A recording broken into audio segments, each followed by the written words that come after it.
Texas Governor Greg Abbott in New York City today addressing a conservative think tank. And no surprise, much of his speech was focused on the migrant crisis, even blaming President Biden's border policies for the fentanyl poisoning of a toddler at a Bronx daycare. Fox 5's Morgan McKay joining us now in studio. Morgan, do you know if Abbott is planning to meet with the mayor or perhaps the governor?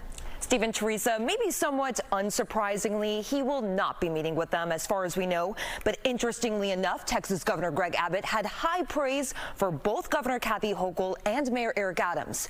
And while that love was not returned, he said that their criticism of the federal government's lack of action on the migrant crisis is correct and urged the top two New York leaders to join him in calling for President Joe Biden to close the border. This is unsustainable. I think those are the words of your mayor. Texas Governor Greg Abbott in Manhattan and quoting Mayor Eric Adams, urging President Joe Biden to crack down on the flood of migrants entering the country by implementing stronger border policies.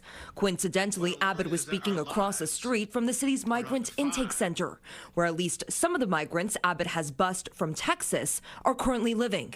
He claims that he has only bused 15,800 migrants so far, something that the city is not outwardly disputing. What is going on in New York is calm and organized compared to the real chaos of what we see on the border, not every day, but every hour of every day. However, there is now confusion here in the city on where the rest of the 102,000 migrants have come from since last year.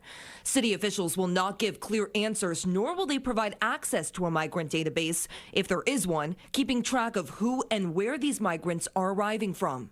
For example, just last week, Mayor Eric Adams blasted the federal government for claiming that 40% of migrants in the city shelter system are Venezuelan and now eligible for work authorization, even holding up a whiteboard and saying that only around 9,500 migrants are eligible. I just want to go over some very clear numbers so we could have some accurate reporting, because I think there was a lack of clarity on the numbers. But now on Wednesday, the city is walking that back and is now estimating that at least 22,000 migrants are Venezuelan, although they say they have only surveyed 70% of migrants in the city's care so far.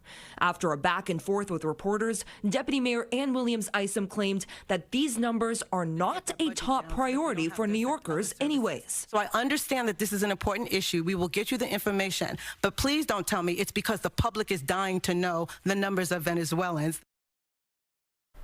Now, the city says it will also be handing out new flyers to migrants in the city as well as at the border. It tells migrants they will not be placed in a hotel, that New York is expensive, and the city will not be helping them obtain a work permit. However, at least right now, that is exactly what the city is doing. Steve? Interesting. All right. Thanks, Morgan.